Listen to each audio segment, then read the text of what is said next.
So what a wonderful thing. I'm going to talk tonight to Dr. Steven Greer. I've wanted to talk with him again for some time. He is the founder of the Disclosure Project, which is the Center for the Study of Extraterrestrial Intelligence, and the Orion Project in Serious Technology Advanced Research.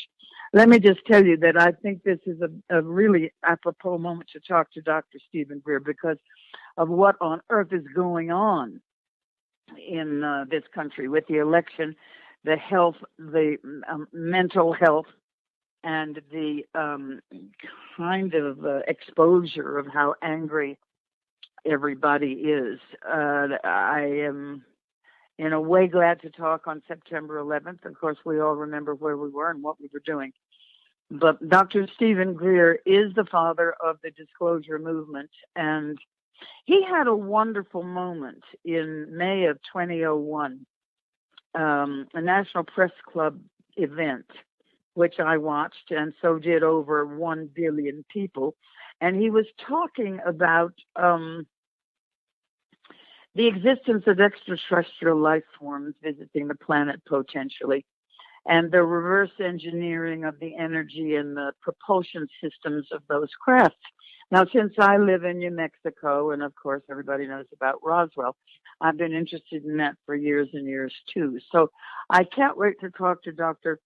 Greer, which I hope he allows me to call him Stephen. He's been a lifetime member of Alpha Omega Alpha, which is the nation's most prestigious medical honor society, which I think is kind of interesting since we're talking about the different energies of the above and here. And he was, during his life and career, the chairman of the Department of Emergency Medicine at Caldwell Memorial Hospital in North Carolina. Some of you might have read his books. He's the author of 4 of them. And he talks about this. By the way, what's interesting to me really deeply is that he has studied Sanskrit and the Vedas extensively. And I spent a lot of time in India trying to understand whether there had really been extraterrestrial visitation and potentially a war in India thousands of years ago. Anyway, he's been seen and heard by millions worldwide on CBS, BBC, Joe Rogan, Discovery Channel, and now he'll be heard on my show. I am really privileged and honored to have you. Welcome, Dr. Steven M. Greer. May I call you Steven? Sure, you can call me anything you'd like. Don't say that. Don't give me that freedom. No, it's really, I'm very happy to be on the show with you. I'm really looking forward to it. Thank you. Now, this Disclosure Project, of course, I've been watching and stuff. Tell us how it's going and kind of what it is. And that'll start us off, and then I've got a bunch of stuff to ask you. Well, really, we're in the whole new phase of it. We've just launched a campaign where essentially I concluded after we briefed the Clinton presidency and their CIA director back in the 90s that this is something that people are going to have to do. And I had never intended to get involved in this at this level. And, I have 4 children and had an emergency medicine career. And my real interest in this subject stems from experiences I had when I was a late teenager. I had a near-death experience and then became a Sanskrit scholar of the Vedas and then a meditation teacher. And I was really interested in the nexus of where consciousness and higher states of consciousness interface with interstellar communication and technology. And this became a really big focus of mine for over the last 40 years. But Steven, wait a minute. Let me ask you, when you had your near-death experience, first of all, what caused that? And second, is that when you started to be interested in the Vedas? Yes, I was raised a very devout atheist, and my family didn't believe in anything if it didn't exist in a test tube. And as you may know, my mother's brother was one of the guys who designed the lunar module that put the first man on the moon. His company was Northrop Grumman, and so what happened is I was being a stupid teenager guy, and I had an injury on my left leg and bicycled 200 miles in one day, and it spread all that infection all through my system. Ooh. And I was raised very poor. We didn't have anything. We didn't have doctors, so I didn't go see a doctor. And I just got sicker and sicker and had a near-death experience, which I spontaneously healed from this injury. Never did go see a physician. That's another whole long story that's in my first, one of my books called Hidden Truth, Forbidden Knowledge. But what happened is that I had an out-of-body experience. And for me, the experience was about the experience of the true nature of the conscious mind in its infinite form. So I went out into space and became sort of this infinite mind shining within the vessel of my individuality, or through the vessel of my individuality. And it was beautiful. It was absolutely beautiful. And from that, I became incredibly interested in what the nature of consciousness is and the mind, and these issues. And it led me into the study of the Vedas. And eventually I became a meditation teacher and went all over the world setting up meditation teachers. And this predates my medical career, in my late teens and early 20s. In my misspent youth, as I joke, although while most people were doing crazy things like that, I was, exploring consciousness. But it really was a great foundation for what I eventually did in medicine and understanding the human condition, but also with the extraterrestrial question of when you become an interstellar civilization, what is that reality? And you realize it's trans-dimensional. It's a conscious reality that the cosmos is awake, and their technologies interface with thought and consciousness. And this was led me to this concept of making contact with these civilizations using a number of technologies, lasers and other things, but primarily through the conscious field and higher states of consciousness. So that's really what got me started. Now, when I started that project, which is called the Close Encounters of the Fifth Kind Initiative, or CE5 Initiative, we had these craft appear right over us in Florida. And people can go to our website, SeriousDisclosure.com, and see these. But what happened is that there were people, I didn't know all of them, who were embedded at that first event, who were from the intelligence community.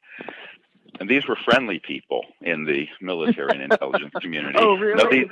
Yes, because this is a matter of really beyond top secret interest. So within a few months, I was being invited to briefings with the head of Army intelligence and what have you. And within about a year, I was asked to brief President Clinton's CIA director on this issue. How old were you then? I was mid-30s. I was in my mid-30s then. Okay. And it was a bit intimidating, to be honest with you. I mean, I'm a doctor in North Carolina and living kind of a normal life. I mean, I think normalcy is greatly overrated, frankly. But why pretend? But I was, to the extent one could, having had my background. But what was shocking to me is that I discovered that both the Clintons and their CIA director were being denied access. Yeah, no, his CIA director was R. James Woolsey. Podesta had been the chief of staff for them. And but then he was very interested in this stuff, wasn't he? Oh, he still is. And if you've been following the campaign with Hillary, he's the campaign chairman, and he and Hillary both have been speaking openly about UFO disclosure during the last year. But when I started this effort, it was really an accident of history, I guess is what I'm saying, is because I really never intended to get involved with this end of it. But I started doing kind of shuttle diplomacy up to the UN with Boutros Boutros-Ghali and into Washington, meeting with members of the Senate Foreign Relations Committee and the Senate Intelligence Committee members, et cetera, and so on. And people were extremely interested. But what I discovered, and this gets us to what we're doing right now with this new project, is that these projects are so deep black that they're called unacknowledged special access projects. Now, that's the title. That's the title of the documentary we're doing right now. We're doing a documentary that's going to be so explosive, and I hope you can come as my guest to the premiere when we get it finished. Oh, I'd love to, Steven. Oh, I'd love to. Absolutely. And you'll certainly be in. I'd like to be unacknowledged too. Yeah, exactly. Well, I'll come in as disguised as Mr. Magoo, but I'm just joking. But I think that this led to a series of discoveries on our part, not just my part, but my military advisors and people like that who began to come around this project for the Disclosure Project, and that is, there's almost two parallel worlds out there. There's the world that the president and the Congress normally deal with, terrorism and taxes and Medicare and what have you. And then there's the world of the UFO issue and extraterrestrial intelligence. And beginning in the 1950s, from the best we can reconstruct, on Eisenhower's watch, these operations went completely unacknowledged, meaning so black that they would not acknowledge their existence. So a special access project is, those are a dime a dozen. There's 900,000 people with top secret clearances and various special access projects. Let me stop for a second, Stephen. Why did it go so far under? What was their reasoning?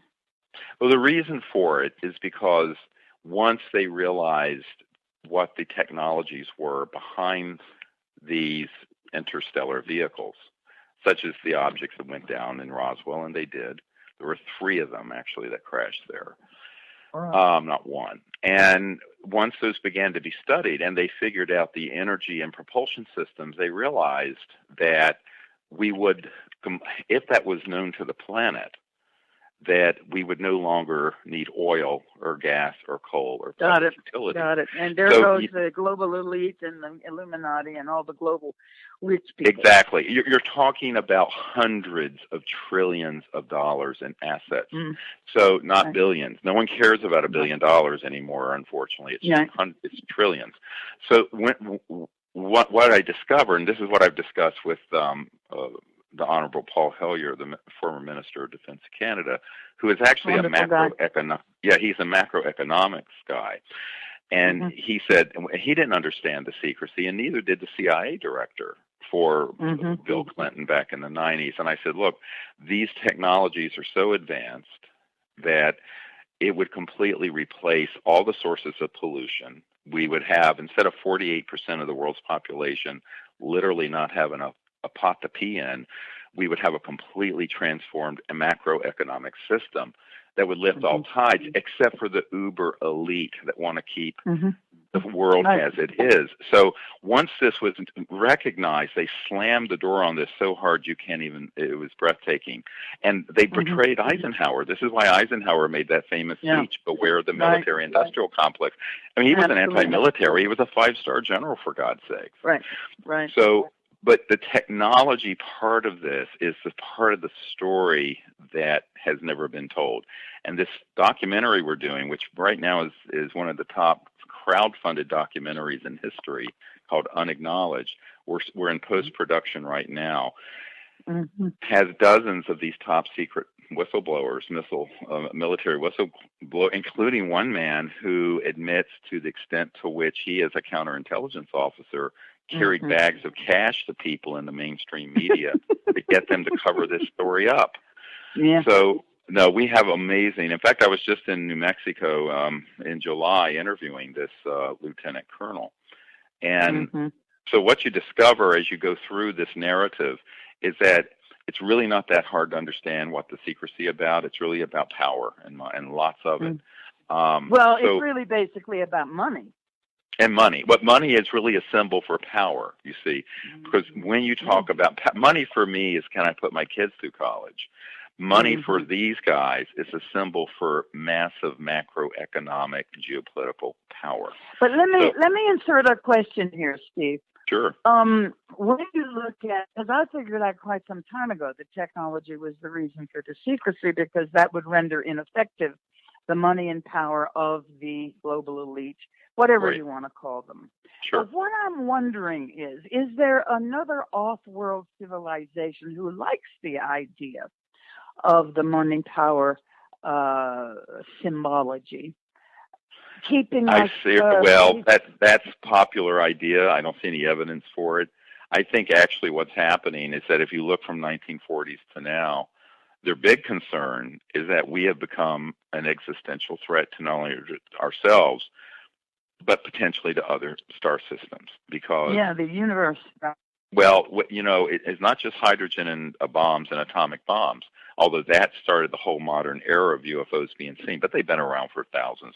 I think they've been around for millions of years, to be honest with you. I think there's civilization. Is that why you got so interested in the Vedas? And did you actually speak Sanskrit? Yes, I used to tutor people in Sanskrit, and and so you had a relationship with that reality, probably in old Vedic terms in India, correct? Don't you think? I do, yes, and this is actually how. In fact, I've just come from the desert. We were up in the center of Joshua Tree National Park doing a CE5 event where we had the most amazing contact events happen with this group of people that I was training. And I think that we have the ability to move past this sort of cul-de-sac we're stuck in. It's sort of like a little eddy going around in circles where we've been stuck for 100 years on our civilization using sort of 1800s, early 19th century and 20th century technologies, where we first started burning things to turn turbines and what have you for energy and power. But the power elites don't really want us to get to that next level. I meet with people in Silicon Valley all the time, and they're so proud of all their technologies. But I go, you know what? Your iPhone is being charged off of a coal-fired power grid from the 1800s. Sure. So we have to begin to look at what our civilization is doing and how it's ended up in this situation. And what we're doing with this new documentary called Unacknowledged is to connect those dots for people. What's the connection between extraterrestrial intelligence, UFOs, and the history of this, and these secret technologies, and how is the secrecy kept in place, and what can we, the average person, do about it? Now, what I ended up concluding after about 7 years of dealing with folks in Washington is, as you mentioned, the 2001 National Press Club event a few months in May of 2001, just before 9/11. We put together a few dozen of these whistleblowers, and we put them forward. And actually, I met with so many people, like we have a mutual friend, Dennis Kucinich, and others who were really extremely interested in the issue. But nobody really wanted to hold open hearings on it because of the ridicule factor. They don't want to be made fun of. Humiliation is their big weapon. Yes, and this we found, I have a CIA document from 1953 where it speaks of engaging Disney Studios to make cartoons and make fun of the ET issues so that it would be ridiculed. And what you find is that there has been such manipulation of this subject in the mainstream media and also in Hollywood. I hate to say it. No question. But every time I ask heads of studios, heads of the television networks, what the hell are you doing with this fear and the ETs destroying us and blah, blah, every one of them says, God, it makes so much money. So we're talking materialism here, basically, not so much power, unless they are believing that their and that come out of some of this fear-mongering makes them money. They just are stuck in materialism. That, to me, has become the new religion. And yes, it is, but that doesn't explain all of it, Shirley. Think about the fact that Close Encounters of the Third Kind and the movie E.T. were some of the biggest grossing movies in history. Well, they're scared of Steven because Steven can really hit them in the butt, and they're afraid of him. And so but then he goes and makes Cowboys and Aliens or some damn thing. And that's, you think, well, what are you trying to prove now? Well, yes, but there's a big backstory to all of that, and the ones that are like the movies Independence Day, that is out of central script writing from the CIA. Those narratives which make their way into movies today, which are so fear mongering, have to do with what Werner von Braun, who invented the rocket for Adolf Hitler, warned us about. He said. We're going to create a situation of the Cold War. Then there's going to be nations of concern. And then there's going to be global terrorism. Now, we came out with this testimony back before 9/11. And then after that, there'll be the threat from outer space. And he says it's all a lie. It's all completely a lie. No, And the okay, reason, and the reason is that, right now we're spending $1 trillion chasing around a handful of terrorists in the Middle East. To grow the military-industrial complex, you got to have a new boogeyman. And I think they're trying to create a boogeyman. Well, of course they are, and it all came out of Project Paperclip, at which he was one of the heads. So, correct. With Project Paperclip's kind of futuristic idea of, okay, and the last thing you'll be afraid of after communism, after terrorism, after asteroids, now you've got ETs. Right. What is after ETs? And that's why I'm wondering, who were these Nazis? Who was Werner von Braun, actually, and who were, and how come they let Eisenhower out? What is it that was on their minds? To make a lot of money, or to take over this beautiful planet on some level of consciousness, Stephen? Yeah, well, I think that it's both, but I think that you have to understand how I understand this, at least, of what I've learned from running in these circles for too many years, I'm afraid, is that there's a need to conglomerate power around central authority figures, and the ultimate one is Big Brother, the military industrial system, and they would like to. One of the narratives in the movie Independence Day was, when Will Smith said, "Let's go kick alien butt," and they showed people from all over the world, from Arabia. Yeah, let's get into this fight. There's this sort of jingoistic and childish mentality of uniting people, not around something beautiful, that we're not alone in the universe, that we can evolve through higher states of consciousness, that we can become interstellar, but around some sort of Manichaean worldview, and that there's some threat out there, but that also through fear, whether it's through conventional Orthodox religion or government systems, fear controls the masses. So that's the point. That's my question. Is this kind of off-world manipulation so exquisitely of the natural accommodation to fear? I doubt it's off-world. I think it's the nature of frankly, I think it's just one of the foibles of human nature. I don't think there's anything off-world about it. First of all, if there was a threat from off-world that wanted to do this, it would have been done a very long time ago. But I think what's more likely is the demagogues who have existed in every generation have figured out how to use this subject for demagoguery and for fear-mongering and the acquisition of, as Eisenhower said, unwarranted power. And that, I think, is something we, the people, have to resist and understand. And the only way to do that is to awaken to it and to acknowledge it. So we want to take unacknowledged and make it acknowledged. So that's the whole point. The first step is, as in the Vedas, it says, knowledge is the greatest purifier. If we can bring the information out and show people a path to how we can deal with this and empower ourselves to take this matter into the hands of the people, to make contact, to bring out the sciences and technologies. Why do we go along with the secrecy that we're using oil in our engines still? We have the ability to put teams together. This is ridiculous. And we need people to be coming together to develop these sciences and technologies independent of large corporations and the government. That's a big part of what I've been calling for. But let me interfere once more here. Sure.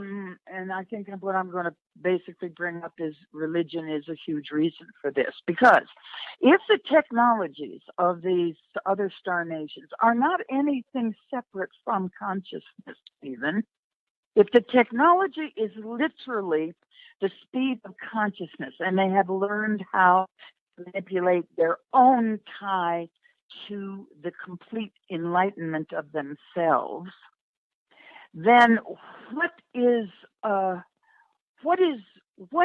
church going to do about that?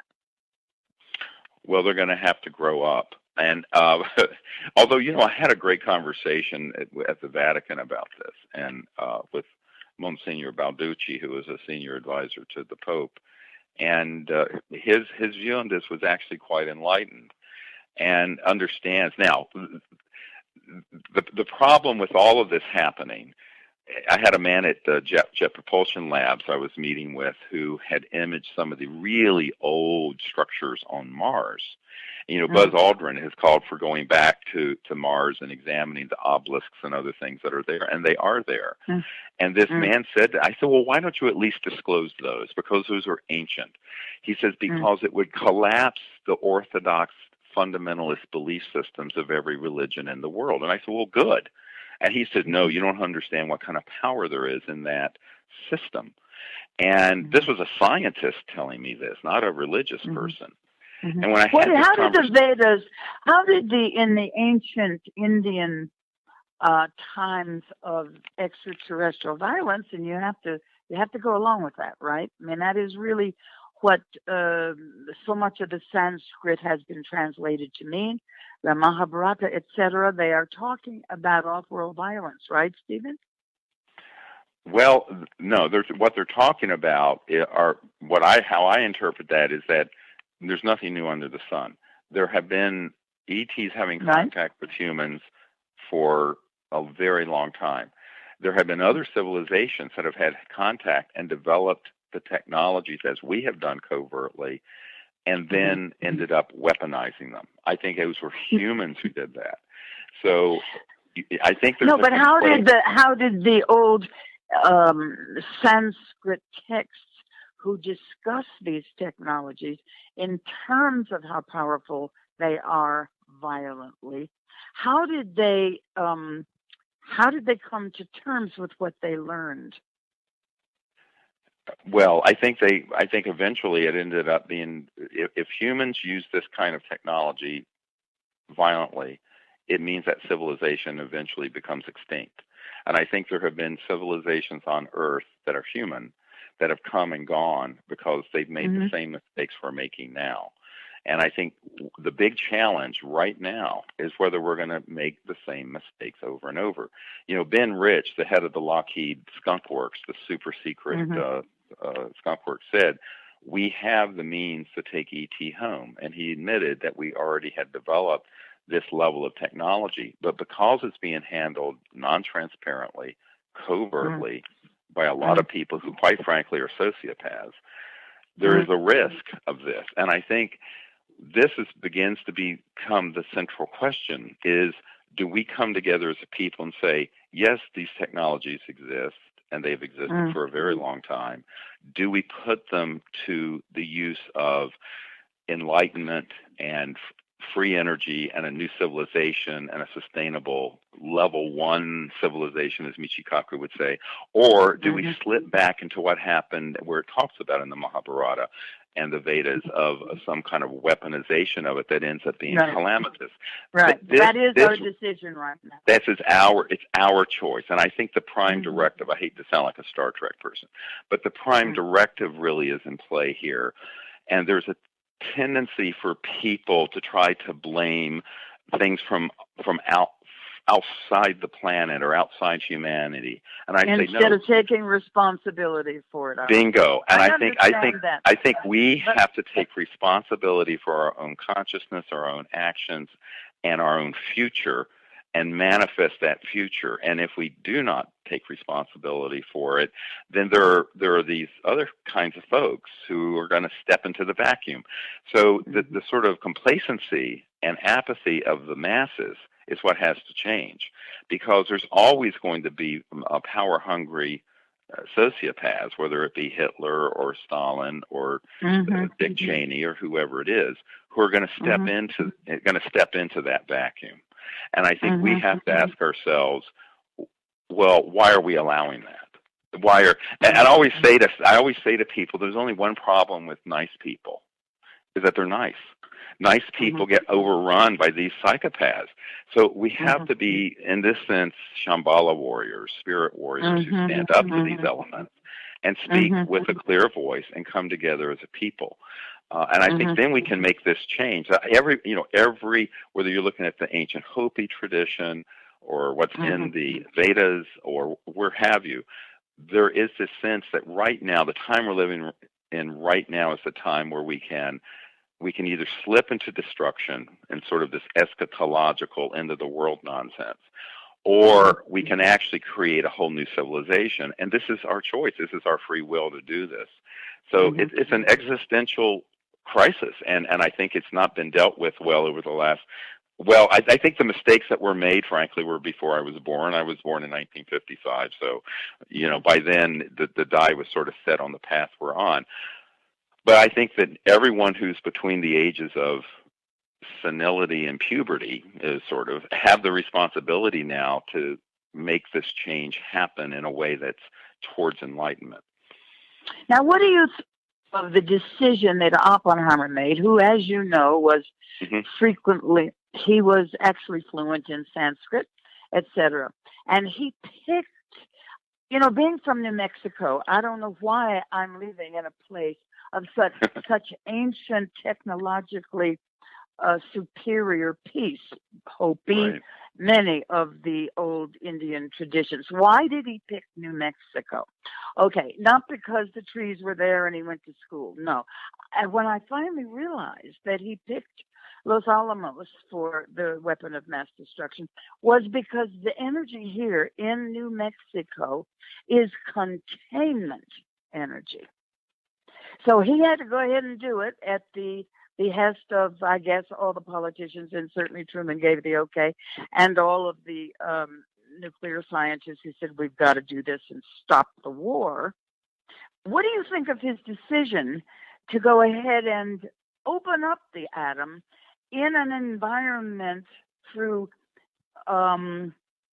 the energies of the old, let's say, Vedic traditions of higher consciousness, also visited mainly by off-world superior nations, still exists in New Mexico. That's why I'm here and why so many are. What do you think of his decision? Do the bomb, but make it contained.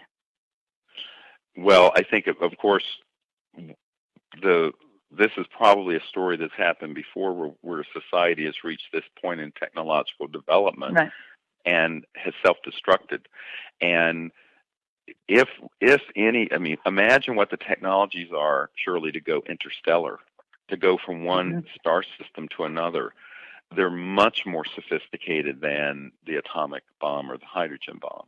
And if this level of technology is weaponized, or let's put it another way, if the consciousness of conflict and destruction seizes upon that technology, then it is the end of that civilization. And that's why the choices that are being made are so critical at this time in history, because I believe we've entered in the whole, if you want to get into the Vedic concept, another whole yuga, a 500,000 year cycle. And this is a Kali Yuga time, no question. And it's the closing of one yuga and the opening of another. The next yuga, the next era, is the time of global enlightenment, interstellar travel, an unbroken level of peace, not only on Earth, but elsewhere. It's universal peace, not just world peace. And so we're at this point of a bifurcation, a choice. And we have to get it right, because the last yuga, the Meta Yuga, the big one, was about 450,000 years, where there's been the hallmark of that era was a rising to a certain level of development and then falling, and rising and falling. Or there'd be an enlightened civilization such as the Shambhala kingdom, and then it would vanish.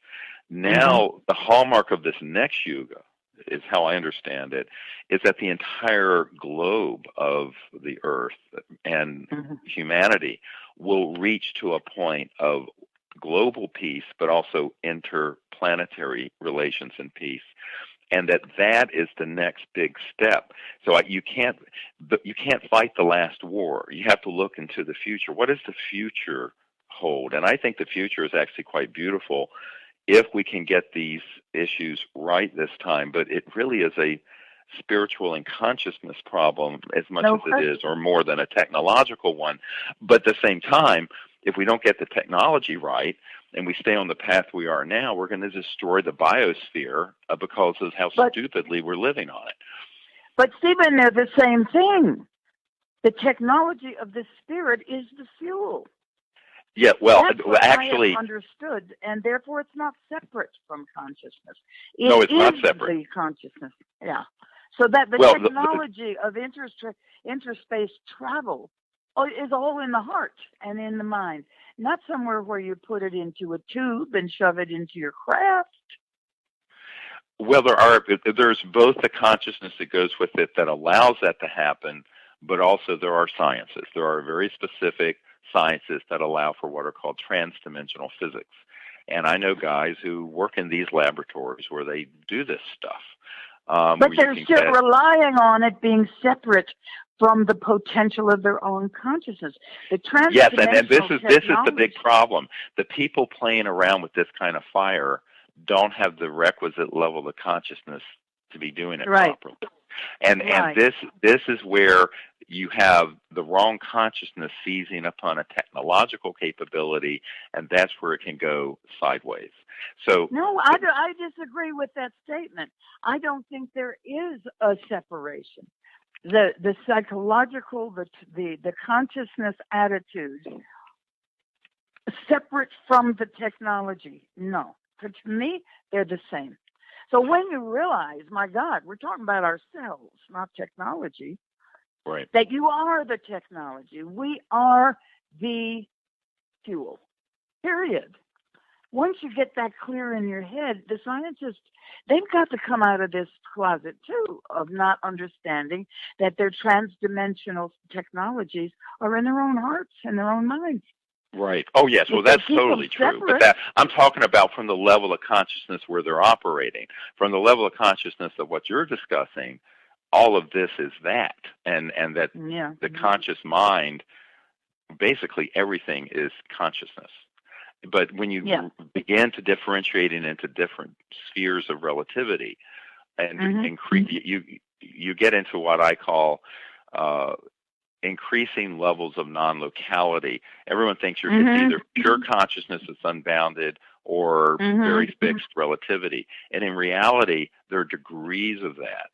And once the understanding happens that all of this is that, and that if our true selves is this expanse, and that it becomes the operating system, you're not going to even want to have the idea to harm other people and other worlds. Right.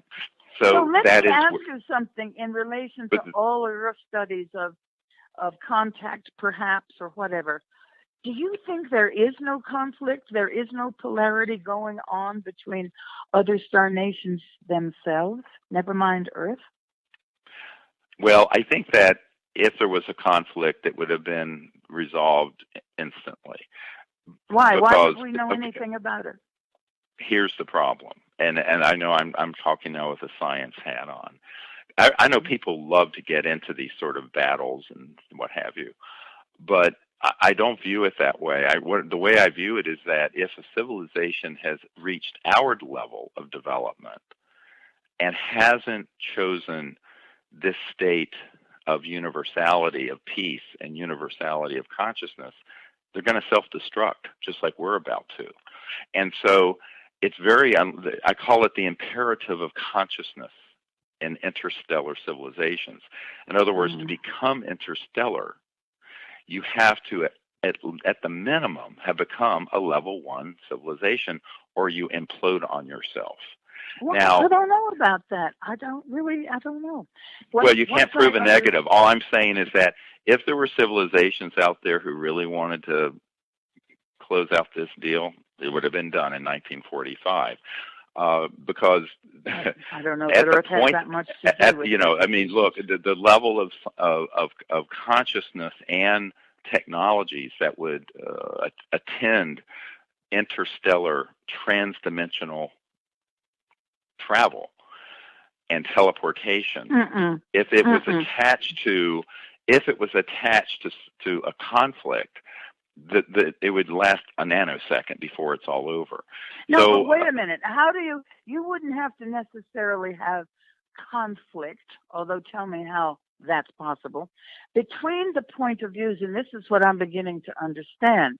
It's not the polarity of good and evil, good and bad, light and dark, or any of that.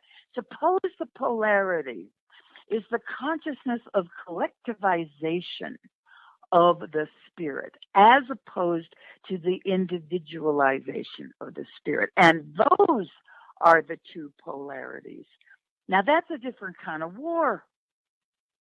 Well, actually, I think that is, again, this gets into a duality discussion that I think is transcended by the knowledge and wisdom of civilizations that are interstellar, because you have this, where our planet will be heading is, on the one hand, we'll be increasingly united and interconnected to each other. You could call that collective. But at the same time, the individual will be enormously empowered, and the local level will be empowered. And I think these twinfold processes, which are viewed as at odds to each other, are actually, it's a paradox. They actually occur at the same time. Well, not really. I mean, look at what happened with, and a lot of some of the off-world contacts that I have had have really used China and the United States as examples. That with the Long March and the Chinese experiment with human civilization being everyone will be collective, as opposed to ours, which is individualization reigns. We will all get along even though we think and feel and our consciousness is individualized. All of these, both of these were trumped by materialism. Right. Sure. So, absolutely. But we still don't have then, we don't, or do we? Maybe you know, if there is a civilization that has successfully solved the problem of collectivized consciousness. Yes, I think the civilizations that have gone interstellar have done so, although it's expressed in different ways. And I think that's the challenge that humans have, where we live together, and we realize the singularity of consciousness that emanates within each of us, and where there's still the beauty of the expression of the individual. I honestly don't think those are opposed to each other. I think where it begins to be a problem is when it's imposed externally on a political system, and that's what we have right now. And so the external imposition of these things is a huge problem. Because you really can't impose something like this. This is something that has to be like the lotus that unfolds. Well, I don't know. Tell me where you think we are, since we're supposed to be the leader of the individuated world and everybody gets their own vote. Where are we here? What are we doing in this culture? I mean, please, are we going to make it or what? I think that it's a chapter that hasn't been written. I think it's a choice. Well, of course not, and I think but what is my own view is that we will, but there's the school of hard knocks here. And there's a wonderful Chinese expression: unless we change directions, we're likely to end up where we're going. And and I love it. So where we're going and where we're heading is towards more and more separation and destruction. And the worst of that would be for the leadership. And this is when I talk about the disclosure that serves the secret agenda. And that if the disclosure that happens is about an us versus them mindset, what Werner von Braun said, look, on his deathbed, be careful of this, because they're going to try to say there's an alien threat we should unite against. And Reagan at the United Nations even said, wouldn't our job of creating world unity be easier if we had a common alien threat? And I thought to myself, when I heard that because I was old enough to hear it when it happened, why do we have to have a threat and hate someone else in order to be united? What is it in humans where we have to have someone to hate, someone other than us to hate in order to be united? This is a sickness. I think this is a true social illness and a mental illness on an individual level. And I think that this is where the solution is bringing in, it's not stirring around the darkness, as it says in the Vedas, it's bringing in the spark of light of the concept of this ineffable oneness that all of life and all have. Sure, but sometimes the spark of light is what reveals the darkness is really there. It's sort of that Yes, and I think that's what's going on in this political climate now. Everyone is so fed up with everyone, and everyone knows that something is very wrong with the system, but the real issues aren't being talked about. You don't hear any of our political leaders talking about the fact that we have the solutions to the environmental and the poverty and all these economic problems, but there are these global elites who are holding the solution back from us. And that, in a way, even that is the wrong way to look at it. The question is, why have we, the people, allowed it to happen? And why don't we, the people, come together and change the direction? And that is exactly what the Disclosure Project and also the CE5 initiative, when I learned that there were no overt diplomatic efforts going on anywhere at the United Nations or in any foreign ministry or State Department to make peaceful contact and have a dialogue with these civilizations. Amazing. That's when I founded the Close Encounters of the Fifth Kind Initiative. And said, it's sort of like when the Physicians for Social Responsibility went over to the Soviet Union during the darkest days of the Cold War. And so I said, why don't we, the people, do this? Why don't we understand the nature of our own consciousness? We're here. There are civilizations out there, and let's develop the ability to make contact. That was actually the original project I was involved with that then led to the Disclosure Project, because when we first started doing this, we had the ET craft and beings show up, and the intelligence community went ballistic. They went, well, actually, I'll tell you exactly what the head of Army Intelligence said to me. He said, "What the hell do you think you're doing, and who the hell do you think you are?" And he was very threatening, frankly. I told him to just basically, well, I shouldn't say it on the air. I said, "Buzz off, buddy." Anyway, I've dealt with gangbangers in the ER. You're not going to intimidate me. But so then we're talking about the global elite money is actually calling the shots on the military? Yes. So here's the sad part of I have met with so many generals and admirals who, if they're, I call them the white hats, the good guys who are at the Pentagon or the CIA, and they exist, who are victims of these other characters who are running these unacknowledged special access projects. I mean, imagine me sitting with an admiral. This is a true story, Shirley. I'm sitting with an admiral at the Pentagon who's in charge of intelligence for the Joint Chiefs of Staff. So he's J2. It's called J2.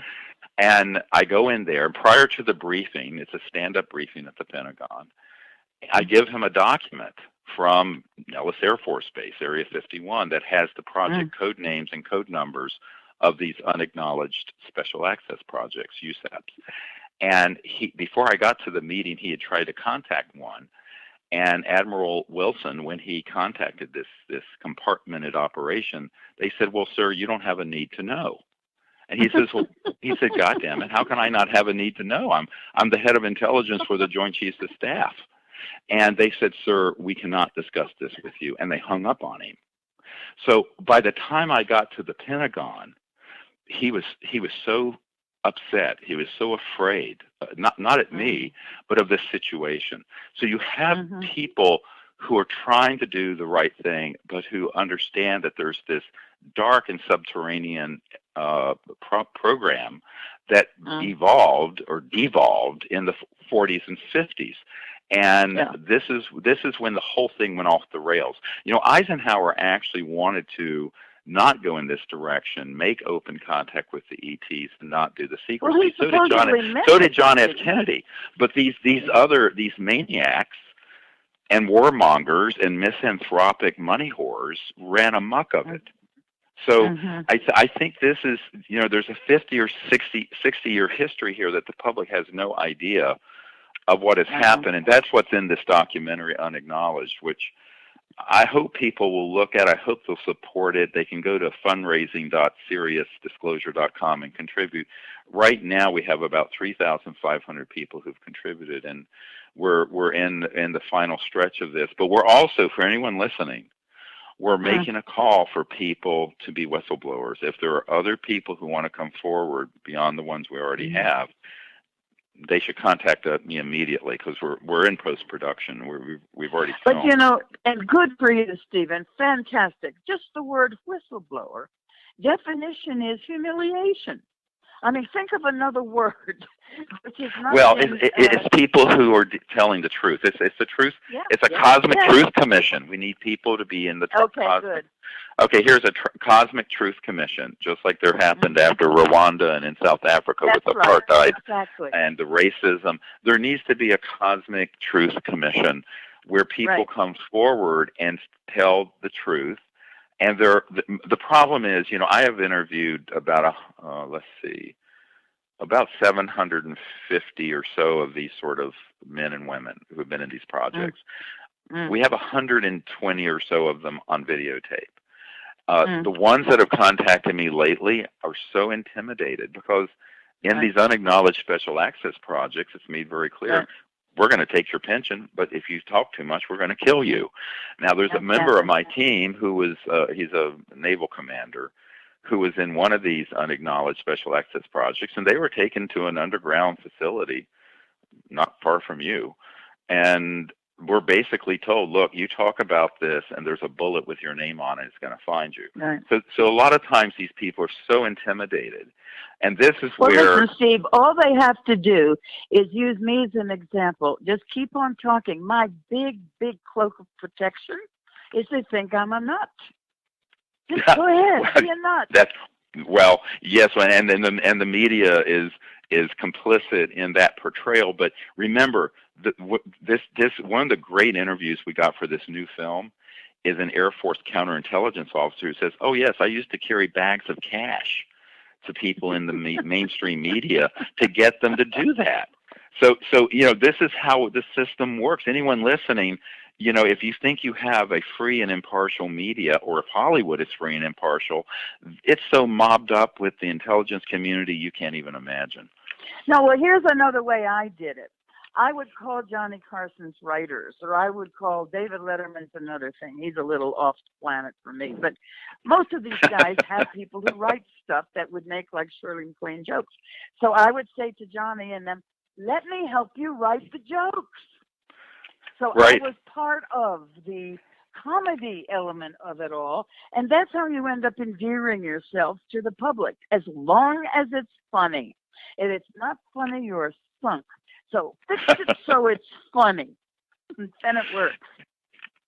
Yeah, it's worked to a point where we'll take it. At least Jimmy Kimmel always asked whatever president or presidential candidate asks them about this. He asked Obama, he asked Clinton recently, and to John Podesta's credit, when he left the Obama White House last fall about this time, he tweeted out that his biggest regret being in government. I know, absolutely. Yeah, and he got involved with all of this after we did the Disclosure Project. But I think that what we have to understand, it's sort of an emperor has no clothes. Everyone assumes that, oh, you're the president of the United States, you have an all-access pass. Well, that's just a fantasy. No, I know. Jimmy Carter told me. So did Bill. I asked all these people, and they tell me I'm only in for 4 years. I don't have a need-to-know basis here. So he said, I'll call you if I want to know something. That's right. Well, actually, Jimmy Carter, had a UFO sighting, ran on a platform of disclosing the information back in the 70s. And then he gets into office, and old man Bush is the CIA director, that's the outgoing. And this is actually going to be in this new film. And we have a guy who saw the archives and was involved with this. And Carter wanted Bush Sr. to tell him, and Bush Sr. said, I'm not going to tell you anything. Go see if you can get it from the Congressional Research Service, and blew him off. And this is the incoming president of the United States. And I have a friend who was at a dinner party with Carter not all that many years ago, where someone said, what was it like being the most powerful man in the world? And Carter said, well, I wasn't that man. There were things I wanted to know about that they wouldn't tell me anything. And someone in the audience sort of giggling said, oh, what, things like UFOs? And President Carter said, yes, that and more. So, that is the truth, and people listening need to understand that our political leaders, and this, of course, is a big problem, because we pretend we're in a democracy where there's a system and checks and balances in place. What I'm telling people is that it is to a point, But on this issue and ones related to it, such as the technology issue, that system broke down in the 50s, and we've got to fix it. And it's But our listen, Steven, responsibility. I know, but the real tool here, just remember, just from my experience, we are in show business. We just are, all of life, particularly you guys now.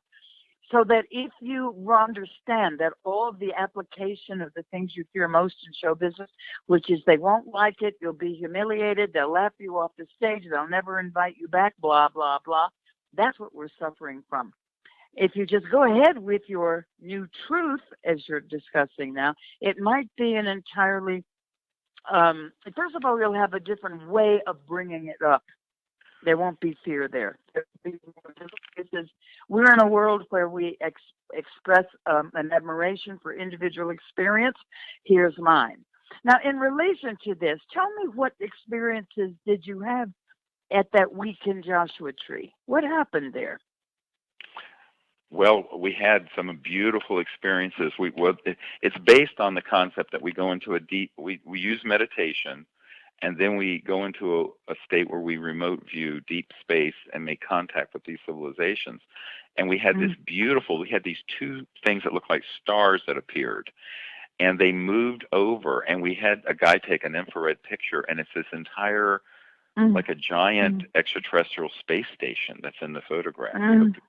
And while we're doing this, we have these electronic systems like laser and radar detectors and magnetic field meters. The ETs began to talk through them. I mean, we're out in the middle of an 800,000 acre witness. I'd love for you to come on one of these. It would just blow your mind. And they began to talk, and then we have an object light up in the desert about 10 feet from us outside. It just lights up almost like a trans-dimensional. If you didn't know better, you say it was an angel, but it wasn't. It was an interstellar craft with these beams that are shimmering in it. How do we know the difference? Oh, well, there is. As Monsignor Balducci said, angels don't need spacecraft, but they don't need a spacecraft. But probably need to do the. How about maybe the occupants of the spacecraft don't need the spacecraft either, but we wouldn't believe it if they weren't in it. Well, and there are civilizations that are at that level of cosmic consciousness, and it's an amazing experience when it happens. And what we have now, we actually have an app where people can connect to other people to form these groups and go out under the stars. And it isn't just the sky watch; it's actually to go into a meditative state, remote view deep space, and make contact. Now, some people say, "Aren't you afraid?" I said, "Afraid of what?" I said, "Although every time we've had a major close encounter happen, jets have come in or military guys have come in to try because they try to disrupt it." No, it's ridiculous. You wouldn't believe this is like some kind of it's like living in a movie to be on one of these week expeditions. It really is like living in a movie. It's all show business, but how do these jets know that you've drawn these other phenomenon in? Well, the NRO satellites, the National Reconnaissance Office satellites, have what are called neutrino light detectors. And so when an ET object steps down out of the near astral and let's call it transdimensional fields into 3D, it leaves a signature. And by 1974, they had developed neutrino light detectors that are on the satellites, and they pick it up instantly. Okay, so I know the man who developed this, by the way, whose technology was confiscated by the intelligence community to put on these satellites. So it's picked up instantly, and people are very naive. You know, people think that, oh well. I said, look, what Ben Rich said at the Lockheed Martin. He said there are no private conversations anywhere on Earth. Number one. Anywhere. And then forget about it. You can be on Mount Everest having a chat with no electronics, and they're going to hear everything you're saying if they want to hear it. So I said, but the technologies are really actually quite developed, and most people forget that by the 1950s, we had October 1954 is when the covert programs mastered gravity control. So we haven't needed surface roads or freeways since 1954. That is a fact. So the technologies are so well developed, and they can pick up an extraterrestrial vehicle once it begins to come out of the interdimensional, transdimensional fields into 3D. And even if it's not fully materialized, it may be there almost as a light energy. They'll pick that up instantly. And as Stephen Hawking told me, how do we know those technologies haven't got a consciousness of their own?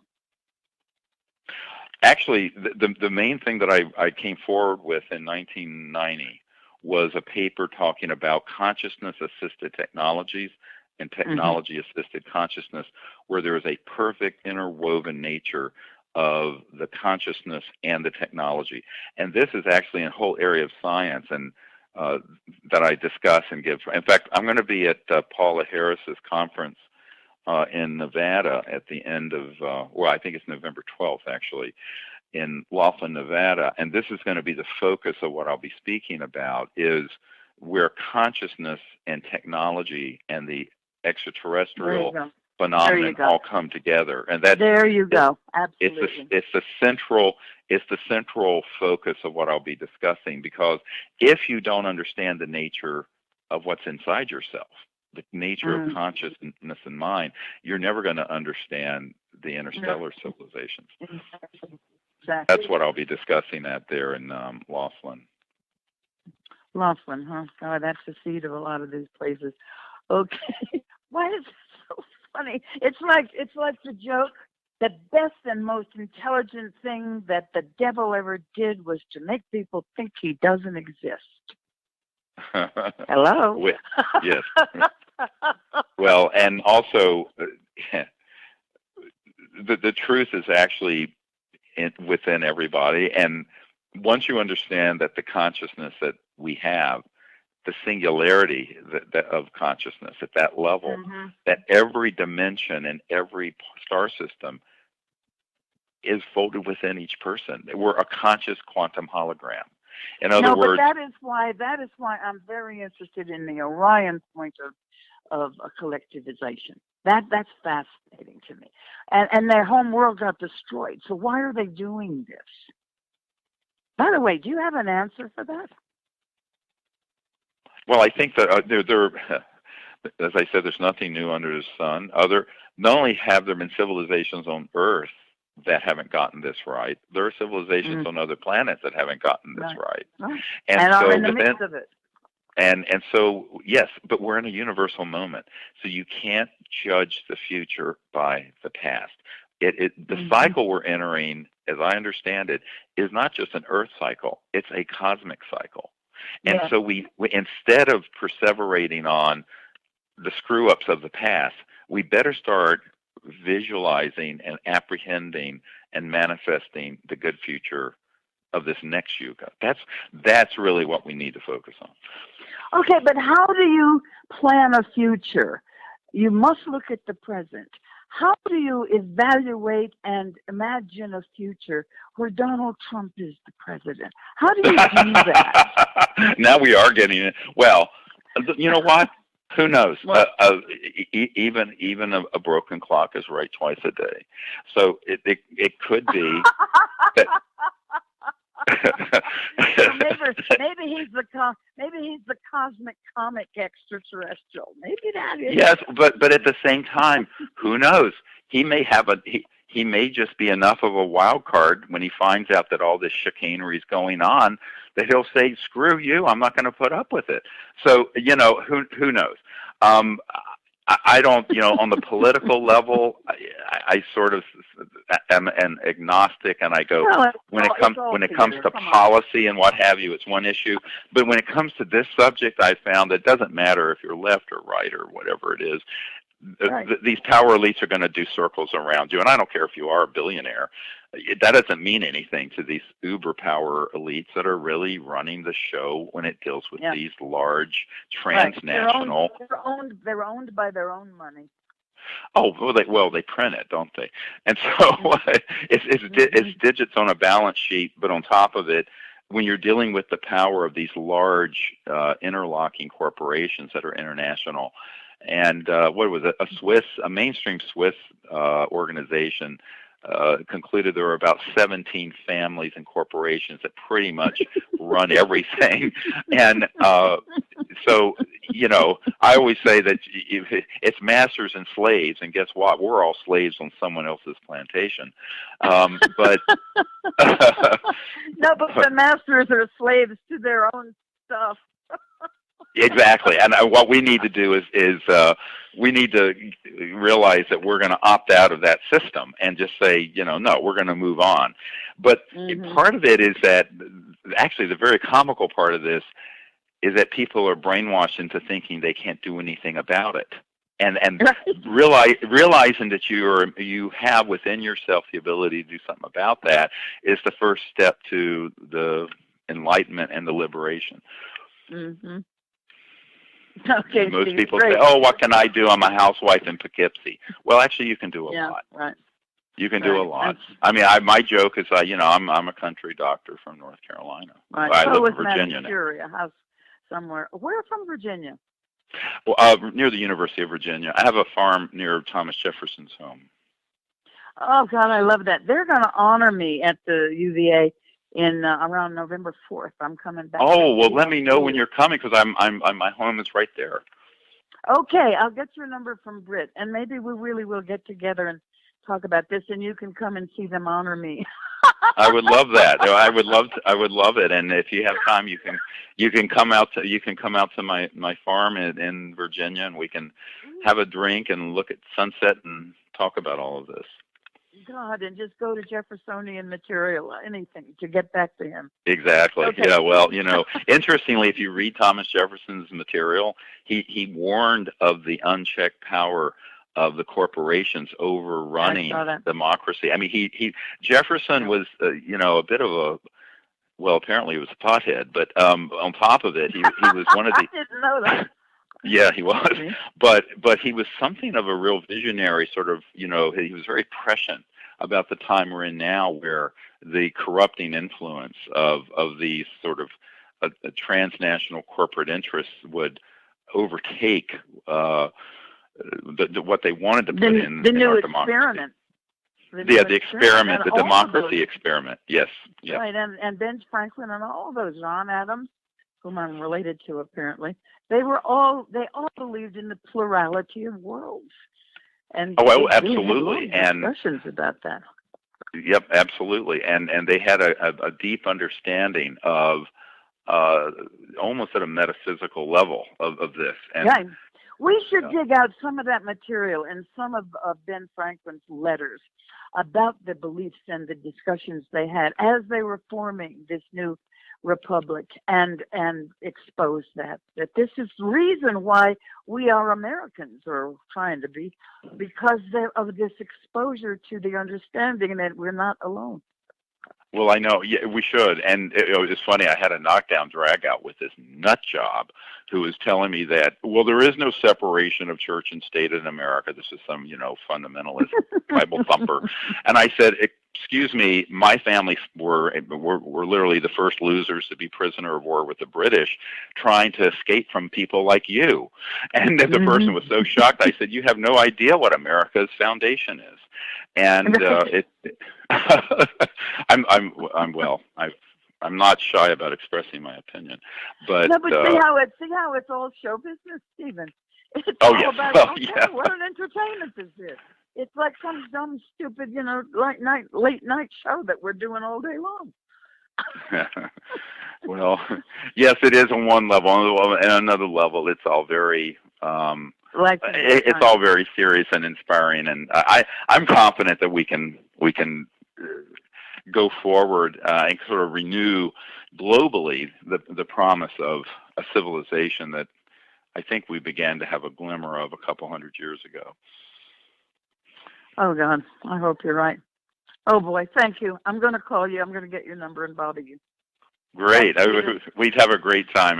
Thank you so much. I look forward to seeing you, and really would like to tell you that if you're able to be at the premiere, we don't have a date set, but we'll be sure to get an invitation to you. Oh, are you kidding? To Unacknowledged? Of course I'll be there. Awesome. Will it be on this planet, do you think? You're right. Okay. That's exciting. Thank you, Steven.